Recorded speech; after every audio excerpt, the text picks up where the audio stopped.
مفتی محمد شاہد صاحب سے کہ وہ تشریف لائیں اور اپنے قیمتی نصیحتوں سے ہم سامعین کو نوازیں۔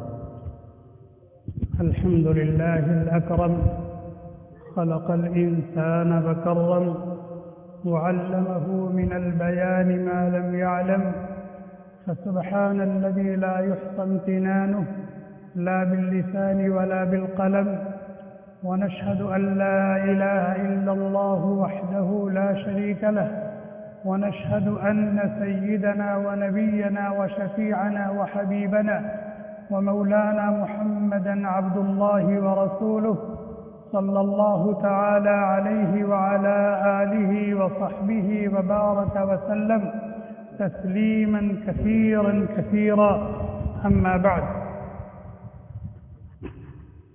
أعوذ بالله من الشيطان الرجيم بسم الله الرحمن الرحيم يا أيها الذين آمنوا قوا أنفسكم وأهليكم نارا قال رسول الله صلى الله عليه وسلم ما نحل والد ولده نحلا أفضل من أدب حسن رواه الترمذي لله در القائل حيث قال نعم الإله على العبيد كثيرة نعم الإله على العبيد كثيرة وأجلهن نجابة الأولاد۔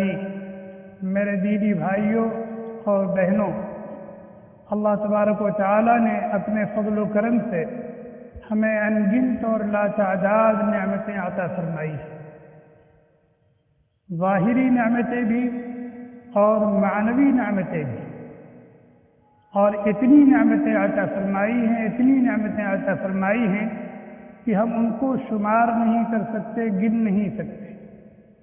أَلَمْ تَرَوْا أَنَّ اللَّهَ سَخَّرَ لَكُم مَّا فِي السَّمَاوَاتِ وَمَا فِي الْأَرْضِ۔ اے میرے بندو، اے میری بندیوں، کیا تم دیکھتے نہیں کہ اللہ تبارک و تعالی نے تمہارے لیے آسمان اور زمین اور جو کچھ آسمان اور زمین کے مابین ہے سب مسخر کر دیا ہے، تمہارا بیگاری خادم بنا دیا ہے۔ وَأَسْبَغَ عَلَيْكُمْ نِعَمَهُ ظَاهِرَةً وَبَاطِنَةً، اور اپنی ظاہری اور معنوی نعمتیں تم پر اڈیل دی ہیں۔ وَإِن تَعُدُّوا نِعْمَةَ اللَّهِ لَا تُحْصُوهَا، اگر تم اللہ کی نعمتوں کو گننا اور شمار کرنا چاہو تو اس کی گنتی اور اس کا شمار تمہارے بس سے باہر ہے۔ اللہ تبارک و تعالیٰ کی ان انگنت اور لاتعداد نعمتوں میں ایک عظیم ترین نعمت اولاد کی، خواہ وہ بچوں کی شکل میں ہو یا بچیوں کی شکل میں ہو، اللہ تبارک و تعالیٰ کی عظیم ترین نعمت ہے۔ لیکن یہ ہمارے لیے نعمت اسی وقت ہے جب کہ ہم نے اس کی دینی اور اسلامی تربیت کی ہو۔ اگر ہم نے ان کی دینی اور اسلامی تربیت کی ہے، کتاب و سنت کی روشنی میں ہم نے ان کو سنوارا ہے، سجایا ہے، بنایا ہے، تو یہ دنیا میں بھی ہمارے لیے رحمت ہے، نعمت ہے، ہماری نیک نامی کا، ہماری خوشی اور راحت کا ذریعہ اور سامان ہے، اور آنے والی زندگی میں بھی یہ ہماری پونجی ہوں گی، ہمارا سرمایہ ہوگا، اور وہاں بھی ہمارے کام آئیں گے۔ اللہ تبارک و تعالی نے ہمیں یہ نعمت عطا فرمائی ہے، اور ہر نعمت کا شکر ہوتا ہے، ہر نعمت کا شکر ہوتا ہے۔ اس عظیم ترین نعمت کا شکر یہ ہے کہ جس نے ہمیں یہ نعمت عطا فرمائی ہے ہم اس کو اس کا بنا دیں، اس کی پہچان کروا دیں، اس سے وابستہ کر دیں، اس سے جوڑ دیں۔ یہ اس عظیم ترین نعمت کا شکر ہے، اس عظیم ترین نعمت کا شکر ہے کہ جس نے یہ نعمت عطا فرمائی ہے، ہم اس کو اس سے جوڑ دیں، اس کی پہچان کرا دیں، اس سے وابستہ کر دیں، اور زندگی کے ہر موڑ اور ہر قدم پر وہ اپنے خالق و مالک، اپنے مولا و معبود کی مرضی کو سامنے رکھے اور پھونک پھونک کر کے قدم اٹھائے، اور اپنے بچوں کی تربیت، ان کی اصلاح کی فکر، یہ بہت بڑی عبادت ہے، بہت بڑی ذمہ داری ہے۔ بہت بڑی ذمہ داری ہے، بہت بڑی عبادت ہے، اور جب کوئی بندہ کوئی بندی اپنی اس ذمہ داری کو نبھانے کی کوشش کرتا ہے اور اپنے بچوں کی اصلاح اور تربیت کی فکر میں رہتا ہے تو اس کی اس کوشش کو، اس کی اس فکر کو، اس کے اس کہنے اور سننے کو، اس کے اس سمجھانے بجھانے کو، اس کے اس روکنے اور ٹوکنے کو اللہ تبارک و تعالیٰ کے ہاں بڑی قدر کی نظر سے دیکھا جاتا ہے۔ اس کی یہ باتیں فرش پر ہوتی ہیں لیکن عرش پر سنی جاتی ہیں، فرش پر ہوتی ہیں اور عرش پر سنی جاتی ہیں، اور اللہ تبارک و تعالیٰ کو اپنے ایسے بندوں اور بندیوں پر بے پناہ پیار آتا ہے۔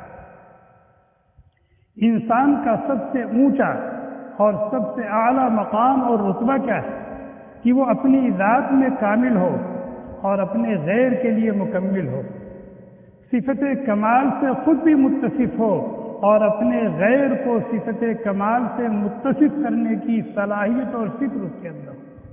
یہاں جو آیت کریمہ بھی پڑھی گئی، مفتی صہیب صاحب دامت برکاتہم نے بڑی قیمتی باتیں بیان فرمائی۔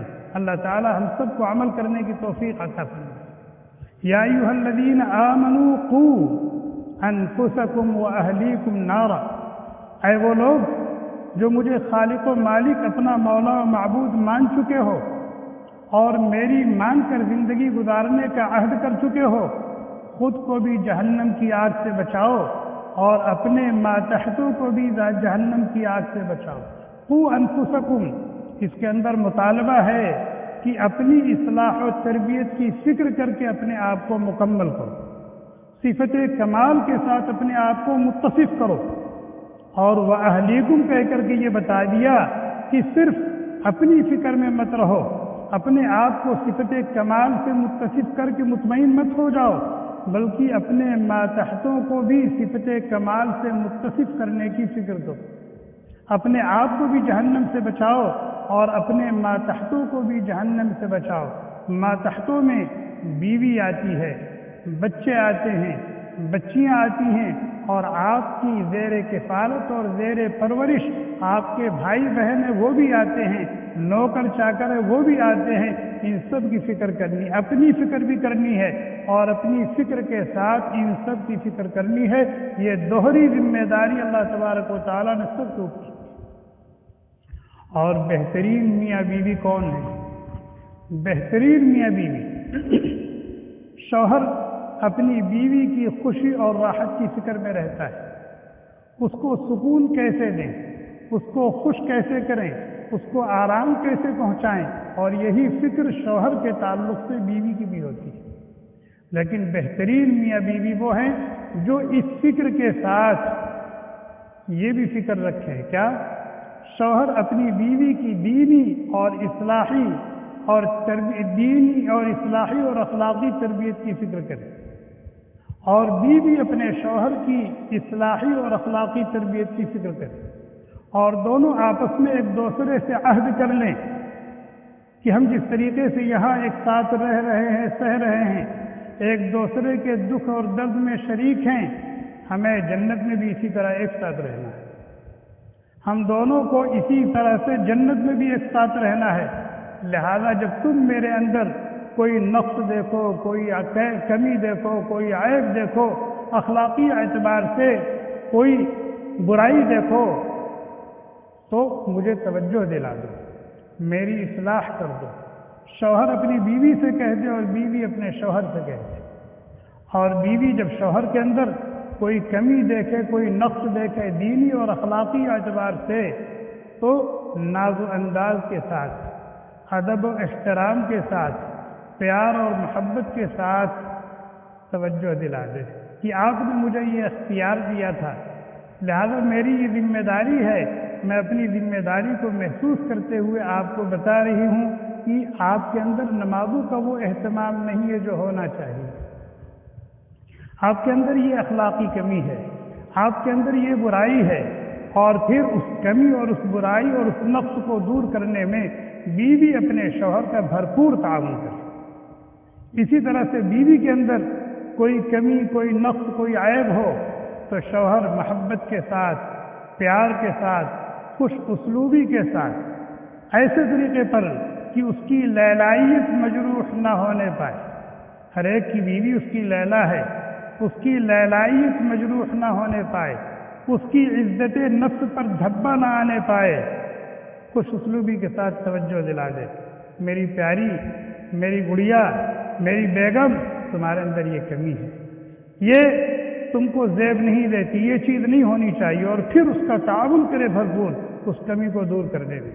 اس طرح سے دونوں ایک دوسرے کے مصلح بنے اور ایک دوسرے کے اندر جو دینی اور اخلاقی اعتبار سے کمیاں ہیں دور کرنے کی کوشش کریں، اور پھر دونوں مل کر کے اپنی گود میں کھلنے والے نونہالوں کی تربیت کریں اور ان کی اصلاح کریں، اور دونوں مل کر کے ان کو معاشرے کا ایک انتہائی اہم اور قیمتی فرد بنائیں، ان کو اپنے خالق و مالک، مولا و معبود کا باوفا بندہ اور باوفا بندی بنائیں، اور ماں باپ کے اطاعت شعار اور خدمت گزار بنائیں، اور معاشرے میں ایک بااخلاق اور باکردار فرد وہ ثابت ہو، چاہے وہ بچہ ہو چاہے وہ بچی ہو. اور یہی حقیقت اللہ تبارک و تعالی نے یہاں بیان فرمائی ہے. وَلَقَدْ آتَيْنَا لُقْمَانَ الْحِكْمَةَ أَنِ اشْكُرْ لِلَّهِ وَمَنْ يَشْكُرْ فَإِنَّمَا يَشْكُرُ لِنَفْسِهِ وَمَنْ كَفَرَ فَإِنَّ اللَّهَ غَنِيٌّ حَمِيدٌ. میں نے شروع میں ایک بات کہی تھی کہ جب ماں باپ اپنے بچوں کی اصلاح اور تربیت کی فکر میں رہتے ہیں، میاں بیوی آپس میں ایک دوسرے کو اخلاص کے ساتھ روکتے ہیں، ٹوکتے ہیں، اپنے بچوں کو ڈانٹتے ہیں، ڈپٹتے ہیں، سمجھاتے ہیں، بجھاتے ہیں، نصیحتیں کرتے ہیں، تو ان کی اس عبادت کو عرش پر سنا جاتا ہے، قدر کی نظر سے دیکھا جاتا ہے. اس کی مثال میں بتاؤں، حکیم لقمان نے اپنے بیٹے کو نصیحت کی، سمجھایا، بجھایا، اس کی تربیت کی. اللہ تبارک و تعالیٰ کو ان کا یہ انداز تربیت اتنا اچھا لگا، اتنا پیارا لگا کہ اللہ تبارک و تعالیٰ نے اس کو پسند فرمایا، اور قیامت تک آنے والے آبا اور اولیاء امور کے لیے ان کی کچھ نصیحتوں کو قرآن کریم میں نازل فرما کر کے بتا دیا کہ دیکھو بچوں کی تربیت اور ان کی اصلاح اس طرح سے کی جاتی ہے. اور میں نے بتایا تھا شروع میں کہ ہر انسان کا سب سے اونچا اور اعلیٰ درجہ اور مقام یہ ہے کہ وہ اپنی ذات میں کامل ہو اور اپنے غیر کے لیے مکمل ہو. چنانچہ حکیم لقمان کے بارے میں اللہ تعالیٰ کہتے ہیں وَلَقَدْ آتَيْنَا لُقْمَانَ الْحِكْمَةَ، ہم نے لقمان کو حکمت عطا فرمائی تھی. مفسرین کہتے ہیں حکمت سے مراد علوم نبوت اور علم کے مطابق عمل، اور پھر جو عمل ان کی زندگی میں تھا، جو علم ان کے سینے میں تھا، اللہ تبارک و تعالیٰ نے ان کی زبان پر جاری کر دیا تھا. چنانچہ جب بولتے تھے تو ان کے دونوں ہونٹ کے درمیان سے حکمت و دانائی کے موتی جھڑتے تھے. ایسی قیمتی باتیں کرتے تھے کہ اللہ تبارک و تعالیٰ نے ان کی زبان فیض ترجمان سے نکلی ہوئی ان باتوں کو قرآن کریم میں نازل فرما کر کے زندہ جاوید بنا دیا. اندازہ لگائیں کتنی قیمتی بات ہے. اس کے علاوہ بہت سی کتابیں ہمارے مدرسے میں کتاب پڑھائی جاتی ہے صدپند لقمان، یعنی ایک کتاب ہے، اس کے اندر حضرت حکیم لقمان کی 100 نصیحتیں مذکور ہیں. یہاں بھی عربی میں کتابیں ملتی ہیں وصایا لقمان، جس میں کئی 100 نصیحتیں اور وصیتیں ان کی ہیں. بہرحال میں یہ عرض کر رہا تھا کہ اللہ تعالیٰ نے فرمایا کہ ہم نے حکیم لقمان کو حکمت و دانائی عطا فرمائی تھی، اور انہیں حکم دیا تھا کہ میری تمام نعمتوں پر عموماً، اور یہ جو میں نے خاص نعمت تم کو عطا کی ہے اس پر خصوصاً شکر گزار رہنا. اور جب تم شکر گزار رہو گے تو ان نعمتوں میں اضافہ ہوتا جائے گا، اور جو کوئی میری نعمتوں کی ناقدری اور ناشکری کرے گا تو اس کا ضرر اور نقصان اسی کو ہوگا، اور اس کا بھگتان بھی وہی بھگتے گا. وَمَن يَكْفُرْ فَإِنَّمَا يَكْفُرُ فَإِنَّ اللَّهَ غَنِيٌّ حَمِيدٌ. اور باقی رہ گیا کسی کے عبادت کرنے سے اور کسی کے ریاضت کرنے سے، کسی کی طاعت و فرما برداری سے اللہ تبارک و تعالیٰ کو کوئی سروکار نہیں ہے، ان کا کوئی بننے اور بگڑنے والا نہیں ہے. اس لیے کہ وہ تو ستودہ صفات ہیں، کامل و مکمل ہیں۔ فإن اللہ کیا ہے، یکفر عن نفسی فإن اللہ غنی حمید، ومن شکر فإنما یشکر لنفسہ ومن کفر فإن اللہ غنی حمید۔ آگے دیکھیں، وہ اپنے بیٹے کو نصیحت کر رہے ہیں، میں سرسری طور پر اس کو ذکر کر رہا ہوں۔ پہلی نصیحت کیا کی ہے؟ اپنے خالق و مالک، اپنے مولا و معبود کی پہچان کرا رہے ہیں اپنے بیٹے کو، اور بتا رہے ہیں کہ اس کا حق کیا ہے۔ یا بنی لا تشرک باللہ، یا بنی لا تشرک باللہ، دیکھو اللہ کے ساتھ شرک مت کرنا، نہ اللہ کی ذات میں کسی کو شریک ٹھہرانا، نہ اللہ کی صفات میں کسی کو شریک ٹھہرانا۔ وہ اپنی صفت ربوبیت میں بھی واحد و یکتا ہے، اور اپنی صفت الوہیت میں بھی واحد و یکتا ہے، اور اپنی اسماء و صفات میں بے مثال و بے نظیر ہے۔ نہ اس کی ذات میں کسی کو شریک ٹھہرانا، نہ اس کی صفات میں کسی کو شریک ٹھہرانا۔ اور جانتے ہو مشرکین کتنے بڑے ظالم ہیں، اور اللہ کی ذات یا صفات میں کسی کو شریک کرنا کتنا بڑا ظلم ہے۔ ان الشرک لظلم عظیم، اللہ کے ساتھ شرک اتنا بڑا ظلم ہے، اتنا بڑا ظلم ہے، اتنا بڑا ظلم ہے کہ آسمان کے نیچے زمین کے اوپر اتنا بڑا ظلم اور کوئی ہے ہی نہیں۔ اسی لیے اللہ تبارک و تعالیٰ نے اعلان فرما دیا، ان اللہ لا یغفر ان یشرک بہ ویغفر ما دون ذلک لمن یشاء، اگر کوئی حالت شرک میں میرے پاس آیا تو اس کے لیے میرے یہاں معافی نہیں ہے، اس کو جہنم ہی کا ایندھن بننا ہے۔ ہاں، شرک اور کفر اور نفاق کے علاوہ اور بھی کوئی گناہ اس کی جھولی میں ہے تو میں اس کو معاف کر سکتا ہوں۔ ان الشرک لظلم عظیم، اور کیوں نہ بڑا ظلم ہو۔ کہ ظلم کی تعریف کی ہے علامہ جلال الدین سیوطی رحمۃ اللہ علیہ نے، وضع الشیء فی غیر محلہ، چیز کو بے محل استعمال کرنا، چیز کو بے محل استعمال کرنا یہ ظلم ہے۔ خالق کا جو حق ہے، مالک کا جو حق ہے، رازق کا جو حق ہے، قادر مطلق کا جو حق ہے، مختار کل کا جو حق ہے، وہ لاچار کو دیا جائے، مجبور کو دیا جائے، عاجز کو دیا جائے، بے بس کو دیا جائے، مخلوق کو دیا جائے، مملوک کو دیا جائے، مرزوق کو دیا جائے، اس سے بڑا ظلم اور کیسے ہوگا؟ خالق اور مخلوق کو برابر کر دیا جائے، مالک اور مملوک کو برابر کر دیا جائے، رازق اور مرزوق کو برابر کر دیا جائے، عابد اور معبود کو برابر کر دیا جائے، اس سے بڑا ظلم کیا ہو سکتا ہے؟ ان الشرک لظلم عظیم۔ اللہ تبارک و تعالیٰ نے ان کی یہ نصیحت اتار کر کے ہم سب کو یہ سبق دیا ہے کہ ہم پہلی فرصت میں اپنے بچوں اور اپنی بچیوں کے عقائد کی تصحیح کریں، صحیح فکر، صحیح سوچ، صحیح عقیدہ ان کو سکھائیں، ان کو بتائیں اور ان کو دیں۔ ہمیں اس کی فکر کرنی چاہیے۔ اور دوسری نصیحت کیا فرمائی؟ یا بنی انہا ان تک مثقال حبۃ من خردل فتکن فی صخرۃ او فی السماوات او فی الارض یأت بها اللہ ان اللہ لطیف خبیر۔ اے میرے لخت جگر، اے میرے لخت جگر، جس رب کے ساتھ کسی کو شریک کرنے سے میں منع کر رہا ہوں، اس کا احاطہ علمی جانتے ہو کیسا ہے؟ اس کی قدرت کتنی وسیع ہے تمہیں پتہ ہے؟ فرض کرو رائی کے دانے کے برابر کوئی چیز ہو، رائی کے دانے کے برابر کوئی چیز ہو اور کسی پتھر کے نیچے دبی ہوئی ہو، لوگوں کی نگاہوں سے اوجھل ہو، بغیر پتھر کے ہٹائے ہوئے وہاں تک کسی کی رسائی نہ ہو سکتی ہو، یا یہ کہ ساتوں آسمان جس کی کوئی حد ہمیں نظر نہیں آ رہی ہے، آسمان کے کسی گوشے میں ہو، یا 7 زمینیں اوپر چلے ہیں، زمین کے کسی حصے میں ہو، یأتی بہ اللہ، یأتی بہ اللہ، وہ اللہ کے علم میں ہے، وہ اللہ کے علم میں ہے۔ یہ ہے اللہ تبارک و تعالیٰ کی وسعت علم و احاطہ علمی۔ اور اللہ تبارک و تعالیٰ کی قدرت اتنی وسیع ہے کہ اللہ تعالیٰ اس کو لا حاضر کریں گے، اس کو لا حاضر کریں گے۔ تم نے رائی کے دانے کے برابر خیر کیا ہے، تم نے رائی کے دانے کے برابر شر کیا ہے، آسمان کے کسی حصے میں چھپ کر کے کیا ہے، پہاڑ کی کسی کھوہ میں کیا ہے، زمین کے کسی حصے میں کیا ہے، اللہ تبارک و تعالیٰ کے علم میں ہے۔ اللہ تعالیٰ اس کی جزا اور سزا تم کو دے کر کے رہیں گے۔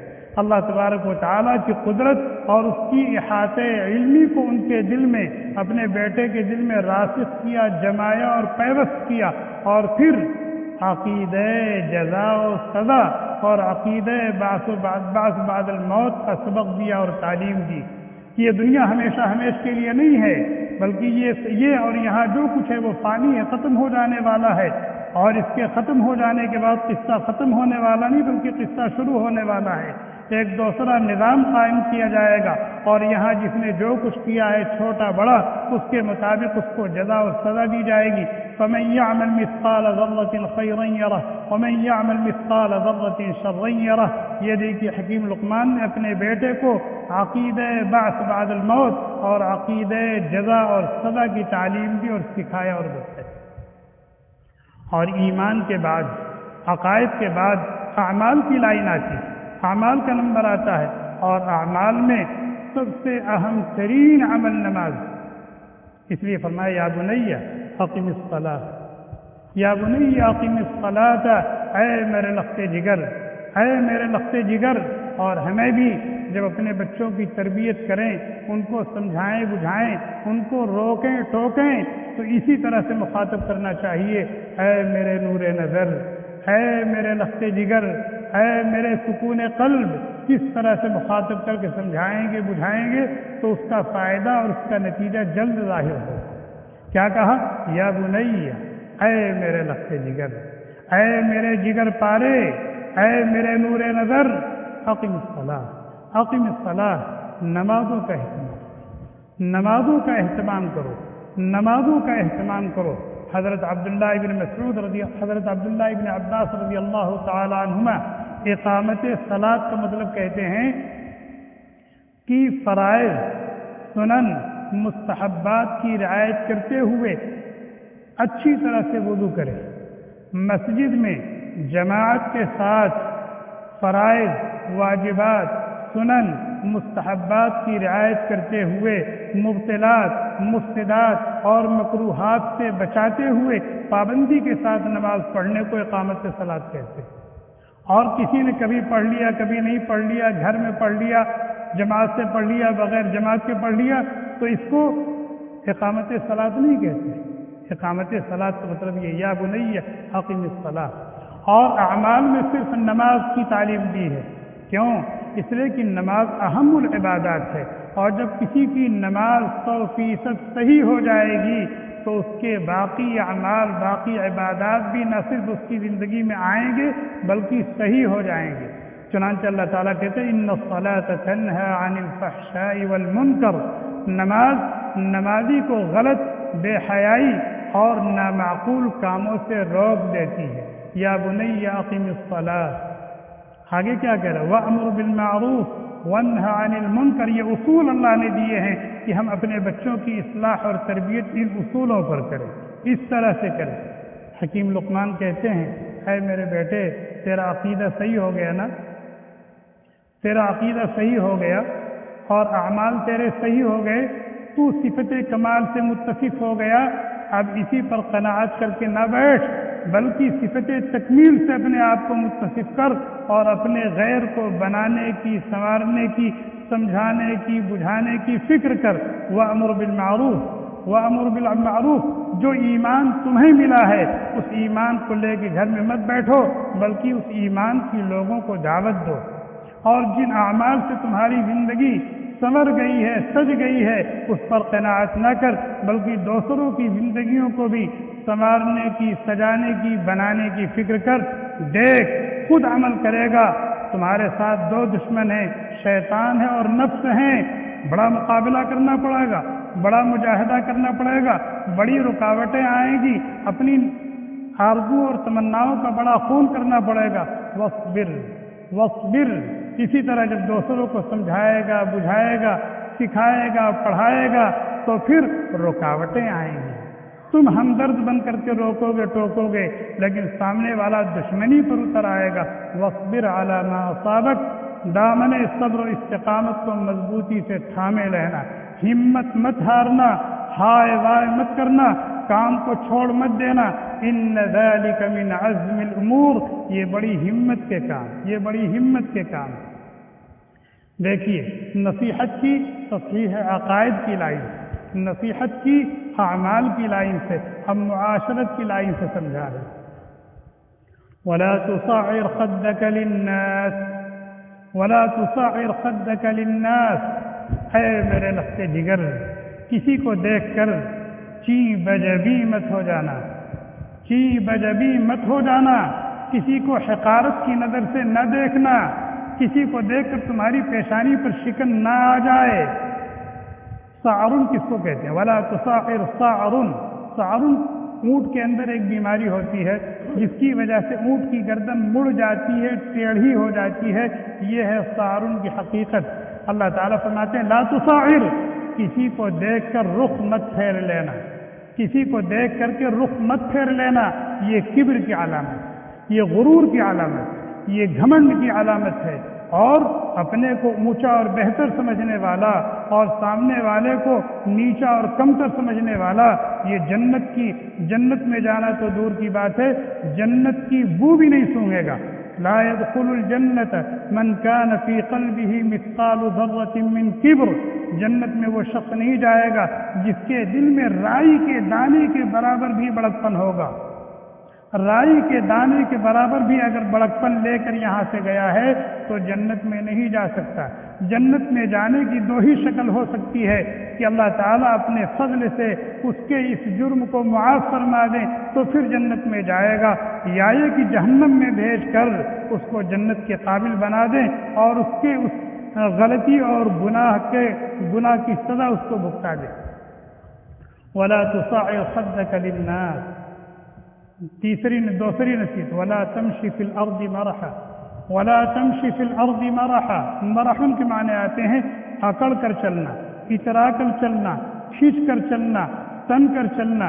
وَلَا تَمْشِ فِي الْأَرْضِ مَرَحًا، یہ زمین اللہ تبارک و تعالیٰ کی بہت بڑی نعمت ہے، اللہ تبارک و تعالیٰ نے اس کو تمہاری خدمت کے لیے مسخر کر دیا ہے، تم کو اسی زمین سے بنایا ہے، تم کو پھر اسی زمین میں جانا ہے، پھر تم کو اسی مٹی سے اٹھنا ہے، یہاں رہ کر کے اترانا کیسا، اکڑنا کیسا، کھینچنا کیسا، تننا کیسا۔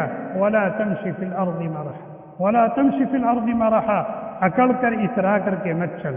کیوں؟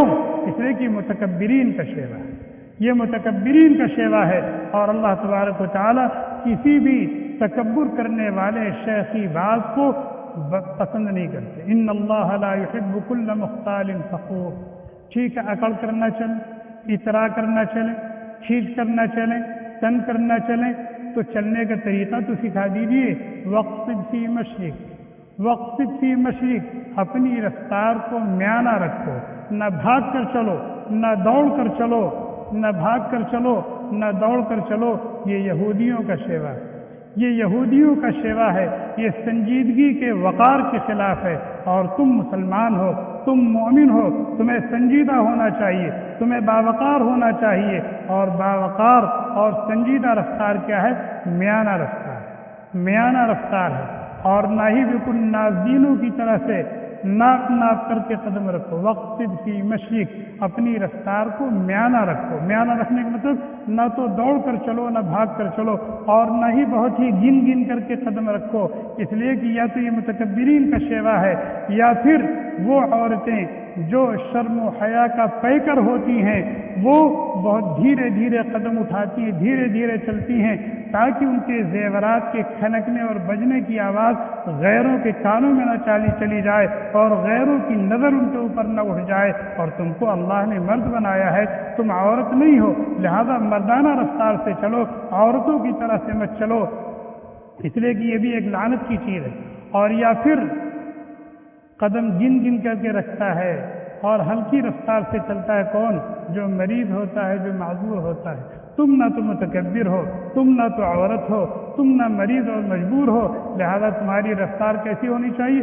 میانہ رفتار ہونا چاہیے۔ والذین یمشون علی الارض ہونا، والذین یمشون علی الارض ہونا، جو عباد الرحمن ہیں وہ اللہ کی زمین پر جھک کر متواضعانہ چلتے ہیں، تیز رفتار سے قدم بڑھا کر، نہ تو متکبرین کی طرح سے، نہ نازنینوں کی طرح سے، اور نہ ہی یہود و نصارہ کی طرح سے۔ حضرت عائشہ صدیقہ رضی اللہ تعالیٰ عنہ کہتی ہیں کہ اللہ تبارک و تعالیٰ نے قرآن کریم میں اور نبی کریم صلی اللہ علیہ وسلم نے احادیث مبارکہ میں اپنے بندوں اور اپنے ماننے والوں کو دوڑ کر بھاگ کر چلنے سے منع کیا ہے، اس لیے کہ یہودیوں کا طریقہ ہے، اور گن گن کر قدم اٹھا کر چلنے سے منع کیا، اس لیے کہ یہ نصارہ کا طریقہ ہے، اور ہمیں یہود کی بھی مخالفت کرنی ہے اور نصارہ کی بھی مخالفت کرنی ہے۔ وَقْصِدْ فِي مَشْيِكَ، آگے فرمایا وَغْضُضْ مِنْ صَوْتِكَ، وَغْضُضْ مِنْ صَوْتِكَ، اور اپنی آواز کو پست رکھو، شور و غل نہ مچاؤ، شور و غل نہ پچو، چیخو پکارو نہیں، اور نہ اتنی ہلکی آواز سے گفتگو کرو، بات کرو کہ مخاطب سن نہ سکے، اور بار بار آپ سے پوچھے کیا فرمایا آپ نے، کیا کہنا چاہتے ہیں، میں نے سنا نہیں، دوبارہ ارشاد فرمایا نہیں۔ اپنی آواز کو بھی نہ بہت اونچی رکھو کہ اس سے شور و غل اور چیخنا چلانا معلوم ہو، اور نہ بہت ہی ہلکی اور پست آواز سے بولو کہ مخاطب سن نہ سکے، اس انداز سے گفتگو کرو، اس لیے کہ شور و غل مچانا، چیخنا چلانا یہ گدھوں کا کام ہے۔ ان انکر الاصوات لصوت الحمیر، یہ وہ چند آیات ہیں جن کے اندر حکیم لقمان نے اپنے نور نظر، اپنے لخت جگر کو نصیحت فرمائی ہے۔ ان میں سے 2 آیات عقیدے سے متعلق ہیں، 1 آیتیں 3 آیتیں اعمال سے متعلق ہیں، اور 4 نصیحتیں معاشرت سے متعلق ہیں۔ یہ اصول ہے اس کا تربیت کا، ہمیں اپنے بچوں کی تربیت میں یہی انداز اختیار کرنا چاہیے۔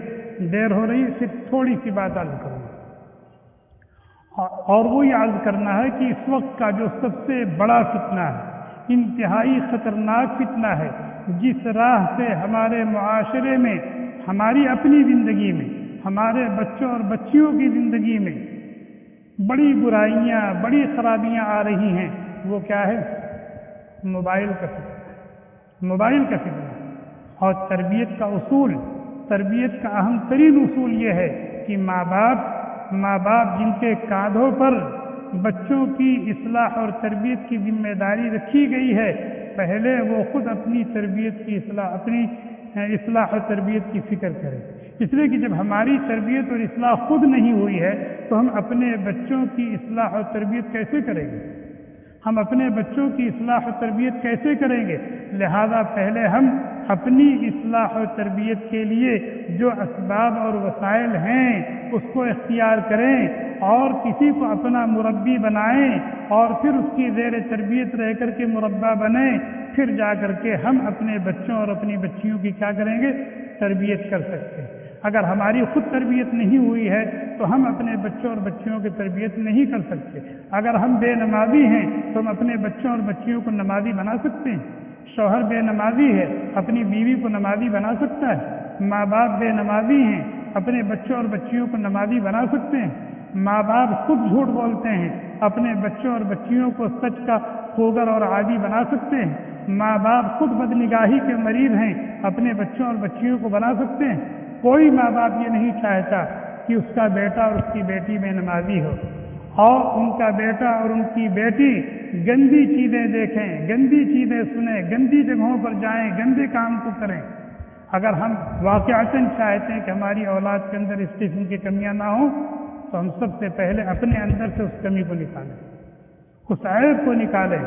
ہم سب سے پہلے اپنی اصلاح کریں، اپنی اصلاح کی فکر کریں، پھر دیکھیں بچوں کے اندر وہ چیزیں لاشعوری طور پر آئیں گی۔ وہ چیزیں لاشعور، باپ ہے غلط اور برے کام کرتا ہے، نہ اس کی بیوی جانتی ہے، نہ اس کے بچے جانتے ہیں، نہ اس کی بچیاں جانتی ہیں، نہ وہ لوگ جو اس کی زیر کفالت اور زیر پرورش ہے وہ جانتے ہیں، لیکن لاشعوری طور پر اس کا اثر سب پر پڑے گا، لاشعوری طور پر اس کا اثر سب پر پڑے گا۔ اس کی ایک مثال میں دیتا ہوں، ماں ہے، بچی کو دودھ پلا رہی ہے، اور دودھ پلانے کے زمانے میں بہت سی غذائیں ایسی ہوتی ہیں کہ ماں کو ان سے احتیاط کرنی پڑتی ہے، ان کے اندر ثقل ہوتا ہے اور دوسری چیزیں ہوتی ہیں، پھر اس سے دودھ بنے گا تو بچہ اس دودھ کا متحمل نہیں ہوتا، بچے کا پیٹ خراب ہو جاتا ہے، دست شروع ہو جاتا ہے، قبض ہو جاتا ہے، اس طرح کی بیماری ہوتی ہے، حالانکہ بچے کو پتہ نہیں کہ میری ماں نے کیا کھایا۔ بچے کو پتہ نہیں کہ میری ماں نے کیا کھایا ہے اور کس غذا سے یہ دودھ بنا ہے، لیکن وہ دودھ پی کر کے بچہ متاثر ہو جاتا ہے نا۔ اسی طریقے سے اگر استاد ہے، اگر مربی ہے، اگر ماں ہے، اگر باپ ہیں، ان کے اندر اخلاقی کمزوریاں ہیں، اخلاقی اور روحانی بے اعتدالیاں ہیں، تو اولاد کو اس کا پتہ ہو چاہے نہ پتہ ہو، غیر شعوری طور پر اولاد اس سے متاثر ہوگی، اولاد اس سے متاثر ہوگی۔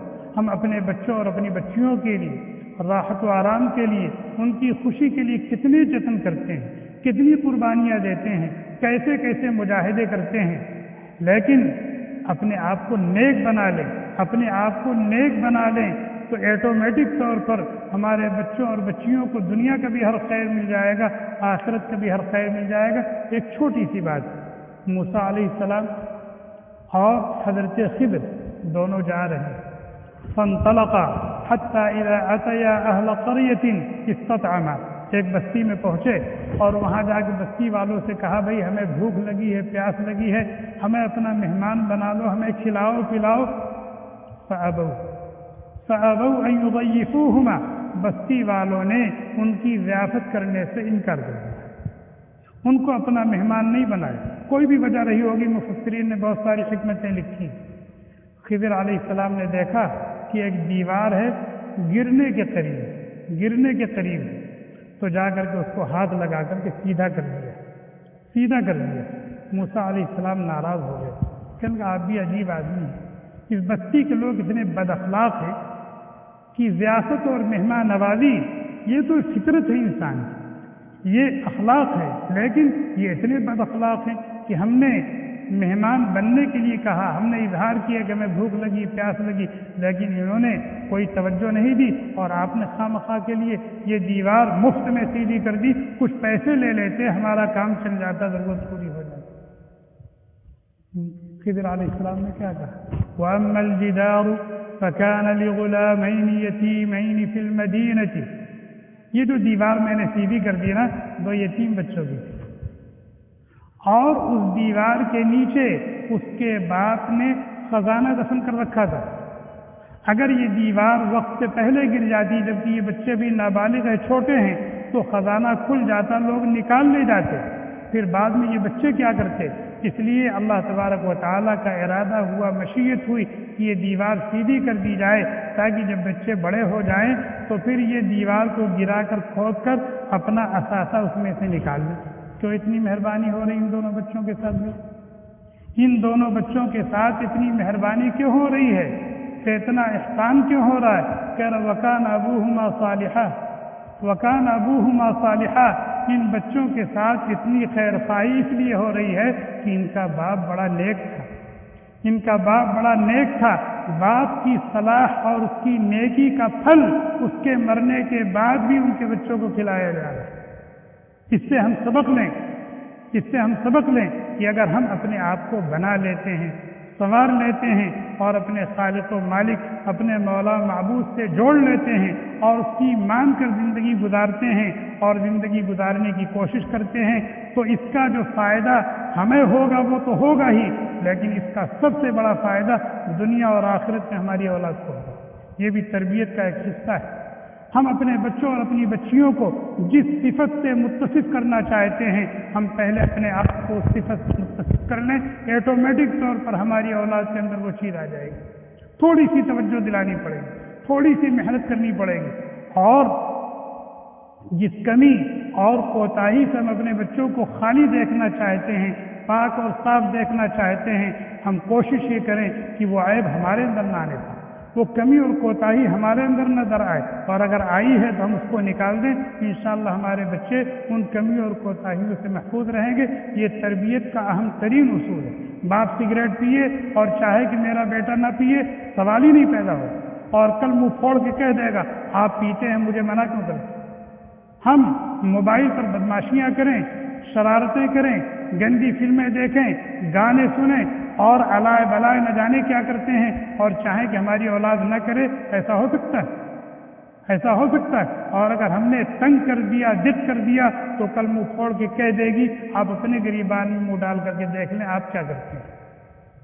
اس لیے ہم ان اصول کو ذہن میں رکھیں، سامنے رکھیں اور اپنی اس ذمہ داری کو محسوس کریں، پہلے اپنی اصلاح اور تربیت کی فکر کریں اور اس کے جو اسباب و وسائل ہیں اس کو اختیار کریں، اور اپنے آپ کو کسی محسن، کسی مرشد، کسی مربی اور کسی مشیر کی زیر سایہ کریں، اس کی سرپرستی حاصل کریں، اور پھر اس کے ساتھ ساتھ اپنے آپ کو صفت کمال سے متصف کریں، اور صفت کمال سے اپنے آپ کو متصف کرنے کے ساتھ ساتھ اپنے اندر صفت تکمیل بھی پیدا کریں کہ ہم غیر کی اصلاح کر سکیں، غیر کی تربیت، غیر کو سمجھا سکیں، بجھا سکیں، ان کو ٹوک سکیں۔ اللہ تعالی ہم سب کو کہنے سننے سے زیادہ عمل کرنے کی توفیق عطا فرمائے، اپنی مرضیات پر چلائے، نامرضیات سے بچائے۔ پروگرام 25-50 منٹ کا تھا، لیکن آپ لوگ اتنی توجہ سے سن رہے تھے، اتنی دل جمعی سے سن رہے تھے کہ یہ موضوع نہ چاہتے ہوئے، یہ گفتگو نہ چاہتے ہوئے بھی لمبی ہو۔ اللہ تبارک و تعالی آپ سب کو اس کا بہتر سے بہتر صلہ عطا فرمائے، اور جو باتیں قرآن و سنت کی روشنی میں بیان کی گئی ہیں، اللہ تعالیٰ اس حقیقت کو ہمارے دلوں میں اتار دے۔ جو ذمہ داریاں اللہ نے اپنی ذات کے تعلق سے اور ہمارے ماتحتوں کے تعلق سے ہمارے ناتواں کاندھوں پر رکھی ہے، ان ذمہ داریوں کو محسوس کرنے کی اور پوری ہمت اور حوصلے کے ساتھ اس کو نبھانے کی توفیق عطا فرمائے۔ اللہ ہم سب سے پہلے آپ تمام حضرات کا شکریہ ادا کرتے ہیں کہ آپ حضرات نے اس پروگرام کو پورے صبر کے ساتھ، پوری خاموشی کے ساتھ آپ حضرات نے سنا۔ اللہ تبارک و تعالی آپ سبوں کو جزائے خیر عطا فرمائے، اور جو کچھ ہم نے سنا کہا، اللہ تعالی ہم سبوں کو اس پر عمل کی توفیق نصیب فرما دے۔ جیسا کہ میں نے پہلے عرض کیا تھا، ابھی بعد میں کچھ لوگ بھی آئے ہیں، تو میں دوبارہ یہ عرض کر دوں کہ انشاءاللہ اس طرح کے اہم موضوعات پر اور مختلف جگہوں میں آئندہ بھی ہم پروگرام کرنے کی کوشش کریں گے، اور آپ حضرات کو انشاءاللہ مہینے کے اخیر میں یا مہینے کے شروع میں اطلاع کرنے کی کوشش کر دی جائے گی انشاءاللہ۔ اب میں آخر میں یہ پروگرام اس طرح سے ختم ہوا تو میں دعا کے لیے درخواست کرتا ہوں جناب حضرت مولانا بدر الہدیٰ قاسمی سے کہ وہ تشریف لائیں اور دعا سے مجلس کا اختتام فرما دیں۔ جزاکم اللہ خیرا۔ آ جائیں، مفتی صاحب نے ہی فرمایا، دعا فرما دیجیے۔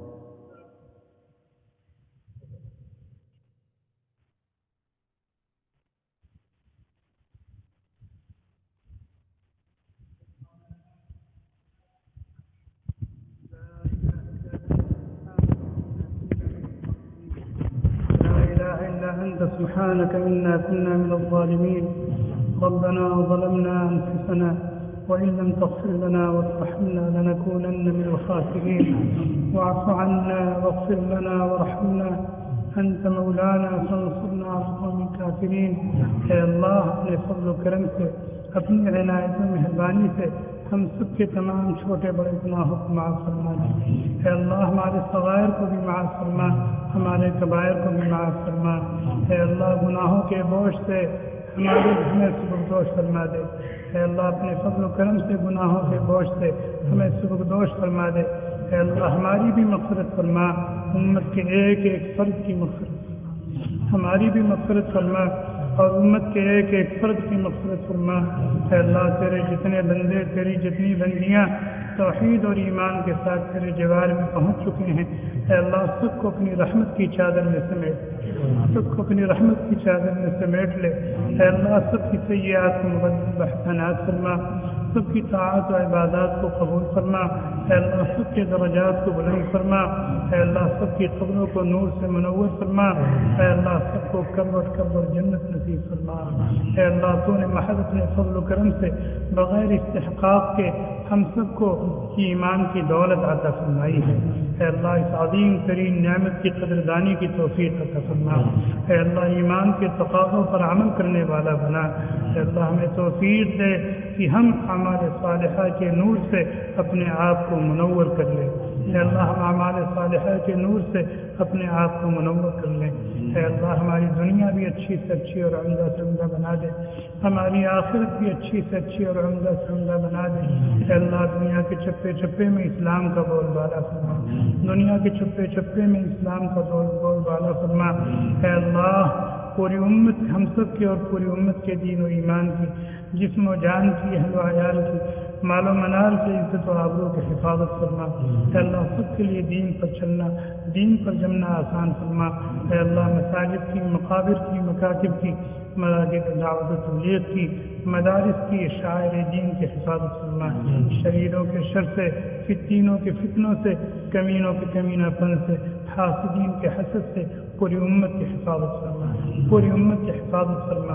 ہمیں جو پریشان حال ہیں ان کی پریشانیوں کو دور فرما، جو مسائل میں گھرے ہوئے ہیں اے اللہ ان کے مسائل کو حل فرما دے، جو ناجائز مقدمات میں ماخوذ ہیں اے اللہ انہیں باعزت بری فرما دے، اے اللہ جو مقروض ہیں انہیں قرضوں کی ادائیگی کے، ان کے قرضوں کی ادائیگی کا غیب سے سامان پیدا فرما دے، اے اللہ ہماری دنیا بھی اچھی سے اچھی اور عمدہ سے عمدہ بنا دے، اے اللہ ہماری آخرت بھی اچھی سے اچھی اور عمدہ سے عمدہ بنا دے، اے اللہ تو ہم سب کے حال رحم فرما، اے اللہ مغفرت اور بخشش کی بھیک سے ہماری جھولی، مغفرت اور بخشش کی بھیک سے ہماری جھولی کو بھر دے، اے اللہ یہاں جو باتیں کہی گئی ہیں، سنی گئی ہیں، کہنے والا بھی محتاج ہے، سننے والے بھی محتاج ہیں، اے اللہ اس کہنے اور سننے کو قبول فرما، ہم سب کو عمل کی توفیق سے مالا مال فرما، اس کہنے اور سننے کو اپنی رضا اور خوشنودی کا ذریعہ بنا، ہم سب کے لیے ذریعہ نجات و ذخیرہ آخرت بنا، کائنات کے ذرے ذرے کے لیے باعث خیر و برکت بنا، اے اللہ ہم نے جو مانگا ہے وہ بھی عطا فرما، ہم نے جو مانگا ہے وہ بھی عطا فرما، جو نہیں مانگ سکے ہیں ہماری ضرورت ہے تو اس سے واقف ہے، تو نے بہت کچھ بغیر مانگے ہمیں عطا فرما، اے اللہ وہ بھی عطا فرما دے۔ اللہم انا نسألک من خیر ما سألک منہ نبیک محمد صلی اللہ علیہ وسلم ونعوذ بک من شر ما استعاذ منہ نبیک محمد صلی اللہ علیہ وسلم وأنت المستعان وعليك البلاغ لا حول ولا قوة إلا بالله العلي العظيم ربنا تقبل منا إنك أنت السميع العليم وتب علينا يا مولانا وتب علينا يا مولانا وتب علينا يا مولانا إنك أنت التواب الرحيم سبحان ربك رب العزة عما يصفون وسلام على المرسلين والحمد لله. Thanks for watching. Don't forget to like, comment, share and subscribe to Al Wahid channel.